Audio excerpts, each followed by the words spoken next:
તો national board of examination in medical સાયન્સે NEET પીજીની નવી પરીક્ષા તારીખની નોટિસ બહાર પાડી છે। આ પરીક્ષા હવે 11 ઓગસ્ટ 2024ના રોજ લેવામાં આવશે। પરીક્ષા 2 શિફ્ટમાં લેવામાં આવશે અને નીટની પરીક્ષા આપનાર સુરતના વિદ્યાર્થીઓએ જીએસટીવી સાથે વાતચીત કરી હતી। નીટ પીજીની પરીક્ષા 11 ઓગસ્ટના દિવસે લેવાના છે અને તેને લઈને સુરતના કેટલાક સ્ટુડન્ટો આપણી જોડે ઉપસ્થિત છે, ત્યારે આપણે એમની જોડે વાત કરીશું। 11 ઓગસ્ટના દિવસે જે રીતના નીટ પીજીની પરીક્ષા લેવાના છે તેને લઈને કઈ રીતની તમે તૈયારી કરી છે અને કઈ રીતની હવે લાગે છે કે પાછી કઈ પેપર લીક થશે કે શું?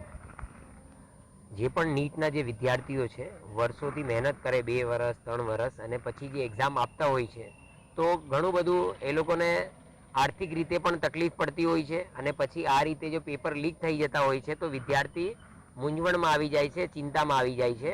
સરકારે 11 ઓગસ્ટની જે ડેટ જાહેર કરી છે એને અમે બિરદાવીએ છીએ અને સરકારથી એક જ માંગ છે કે આ જે 11 ઓગસ્ટની જે એક્ઝામ છે એમાં કોઈ ધાંધલી નહીં થાય, કોઈ પેપર લીક નહીં થાય અને વિદ્યાર્થીની જે મહેનત છે એ સફળ થાય એનું જરાક ધ્યાન રાખવું જોઈએ।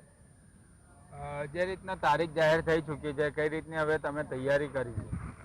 अभी जिस हिसाब से तारीख हुई है, पर हमारा 1 साल बिगड़ गया है नीट के चक्कर में, क्योंकि जो पेपर लीक हुआ था, तो भी हम प्रयास करेंगे कि इस बार 11 तारीख को हमारा पेपर हो और उसमें कोई लीक वगैरह धांधली ना हो सरकार की तरफ से, तो हमारा साल नहीं बिगड़ेगा और लाखों बच्चों का सपना पूरा होगा। લાખો છોકરાઓના સપના તૂટ્યા છે અને ફરીથી હવે સરકારે તારીખ જાહેર કરી ચૂકી છે, કઈ રીતની તૈયારી અને લાગે છે હવે ભવિષ્યમાં પેપર લીક ન થાય એવી કોઈ તમે અપીલ? इससे बच्चों को तो बहुत नुकसान होता है। जो बच्चे पढ़ के आते हैं और जो बच्चे नहीं पढ़ के आते, जो ऐसे ही मतलब आ जाते हैं, उनके लिए तो चलो हाँ हम पास हो गए, पर जो बच्चे पढ़ के आते हैं उनकी मेहनत तो वेस्ट होती है। तो बस सरकार से यही है कि बस ऐसा ना करे।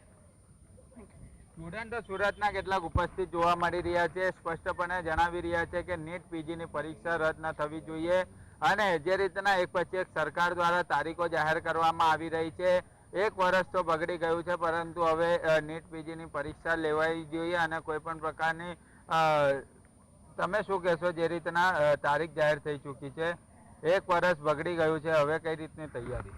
જે બી મતલબ દાંધલી થઈ છે એ પાછું નહીં થવા જોઈએ, અમારી મહેનત વેસ્ટ નહીં થવા જોઈએ। જે આ વખતે જે પેપર લીક થયું છે આ વખતે નહીં થવા જોઈએ એમ। બિલકુલ।